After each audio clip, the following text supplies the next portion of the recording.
क्या आप जानते हैं लंका फतेह के बाद श्री राम ने आधी रात को चुपचाप महल क्यों छोड़ा?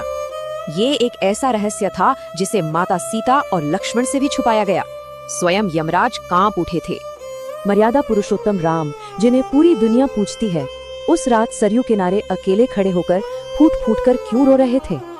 देखिए, लंका युद्ध समाप्त हो चुका था। पूरी अयोध्या दीपों और खुशियों से जगमगा रही थी, लेकिन बाहर की इन खुशियों से बिल्कुल दूर महल के एक गुप्त कक्ष में राम जी बेहद चिंतित बैठे थे, क्योंकि स्वयं काल उनसे मिलने आए थे। राम जी का सख्त नियम था, जो भीतर आया उसे मृत्यु दंड मिलेगा, और सुरक्षा की जिम्मेदारी मिली सबसे भरोसेमंद भाई लक्ष्मण को। वो बिल्कुल वज्र की तरह द्वार पर खड़े हो गए। तभी कहानी में ट्विस्ट आता है। परम क्रोधी महर्षि दुर्वासा अचानक वहां पहुंचे और तुरंत मिलने की जिद करने लगे। लक्ष्मण जी के रोकने पर उन्होंने पूरे अयोध्या को तुरंत श्राप देकर भस्म करने की भयानक धमकी दे डाली। अब सोचिए, लक्ष्मण किस भयानक धर्म संकट में थे। एक तरफ मृत्यु दंड वाली भाई की आज्ञा, दूसरी तरफ अयोध्या की तबाही। पर लक्ष्मण जी ने एक सेकंड भी नहीं गवाया।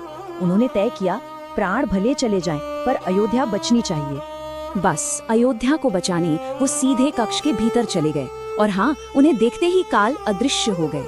लक्ष्मण को भीतर देखकर राम जी के आंसू छलक पड़े। रघुकुल की रीत थी तो मृत्यु दंड देना तो अनिवार्य था। तब लक्ष्मण जी मुस्कुराए और बोले, भैया संकोच मत कीजिए, कुल की मर्यादा मेरी प्राणों से कहीं ज्यादा बड़ी है। राम जी को ये कठिन फैसला लेना पड़ा। शास्त्रों में भाई का त्याग मृत्यु दंड के समान ही माना गया है। फिर भारी मन से पहली बार फूट फूट कर रोते हुए मर्यादा पुरुषोत्तम राम ने लक्ष्मण का परित्याग कर दिया। इस परित्याग के बाद लक्ष्मण जी सीधे सरयू नदी गए और उन्होंने हमेशा के लिए जल समाधि ले ली। सच में मर्यादा पुरुषोत्तम बनना आसान नहीं। इसके लिए स्वयं के सुख और अपने प्रिय भाई की आहुति देनी पड़ी।